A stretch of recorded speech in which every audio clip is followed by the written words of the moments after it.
Okay, dah boleh start Kita student UUM. Okay. Berterima kasih atas anda sudi meluangkan masa untuk sesi temu bual ini. Okay, baik. Harap tuan boleh memberikan pengalaman sikit lah. Okay, baik. Bolehkah anda terangkan peran anda di dalam Subway ini?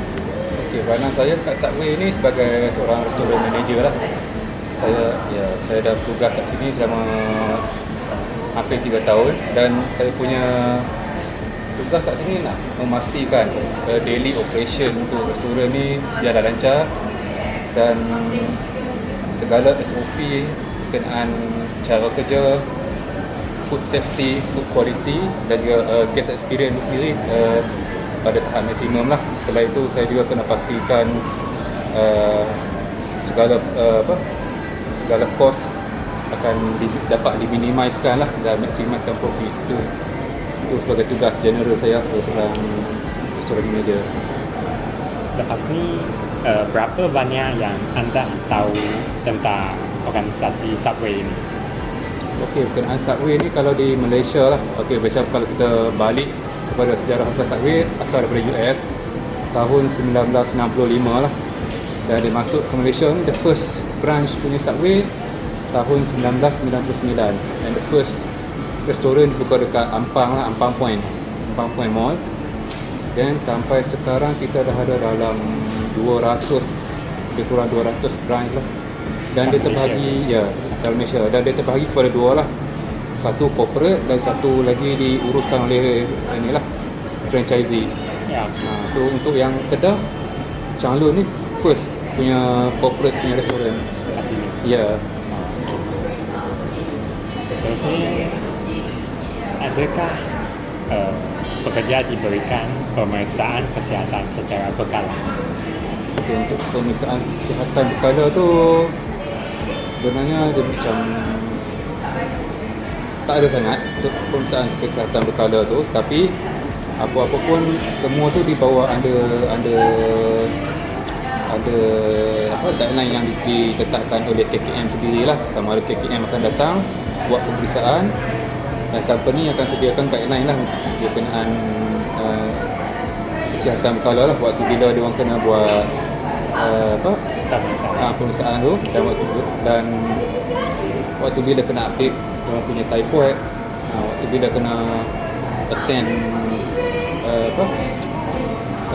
attend kelas online juga kita ada lah untuk kesihatan dan juga clinic trainer lah, itu lah yang disediakan. Adakah terdapat papan tanda keselamatan atau SOP yang jelas di sini? Okay, kita ada dua jenis sebenarnya. Yang pertama kita ada yang papan kenyataan, kita ada memo kat situ yang disediakan. Selain itu kita juga sedia yang dalam apps lah.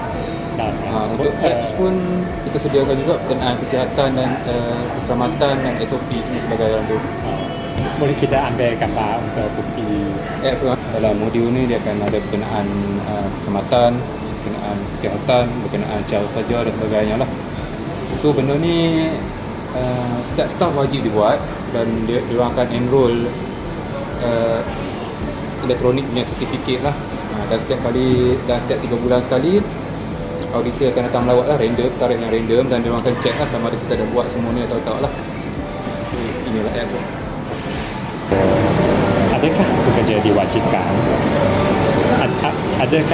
diwajibkan memakai PPE seperti sarung tangan atau apron, dan adakah lantai kitchen selalu bersih? Okey, kalau ikutkan SOP yang kita dapat memang wajib setiap kali wajib pakai PPE lah, in term of hand glove sendiri, apron dengan mask. Itu benda yang wajib.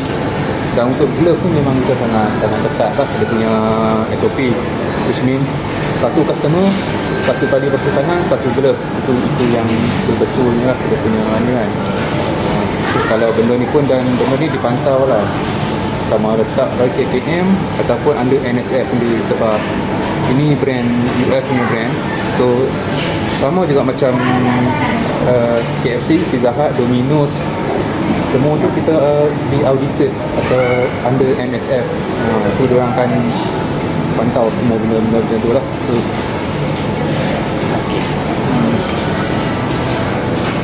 apakah langkah pencegahan yang diambil untuk mengurangkan kemalangan di dalam dapur atau di ladang di sini ya? okey, untuk yang langkah mengurangkan kemalangan sama ada di dapur Ya, ya. ataupun di ruang sini, Ya. soalan macam mana pun kan. So benda tu semua dia letakkan di dalam SOP jugalah, sama ada dalam apps ni sendiri akan dibagi guideline, dan juga dalam yang kita punya chart lah, kita ada papan kenyataan tu kan. Dan benda tu wajib kita praktis lah. So untuk isu yang mostly kalau berlaku dia kemalangan kat tempat kerja tu, mostly bukan disebabkan ada kelemahan sistem ke apakah, mostly disebabkan individu tu sendirilah. Adakah yang mana satu ingredient lah yang selalu ada cederakan orang? Okey, untuk ingredient, untuk marketing sama ada segi protein tu susah, sebab dah datang dalam bentuk yang dah diproses, kita je cuma marinate dan prep, yang selalu cederakan, yang mendatangkan kecederaan, kemalangan vegetable lah. Especially tomato lah, sebab dia punya slicer tu sangat tajam. So yang itu, dan satu lagi roti tu sendiri lah, sebab oven kan kita keluarkan peri panas lah. So itu yang dapat ni lah. Tapi mostly kemalangan tu berlaku dekat yang staff baru lah, sebab diorang masih belajar, tak pandai nak handle lagi. Bila diorang dah lama kerja tu tak ada isu. Itu je, last. Apakah cadangan anda untuk menambah baik aspek kesihatan dan keselamatan di sini, kalau yang macam yang tak cukup baik atau apa, ada cadangan tak?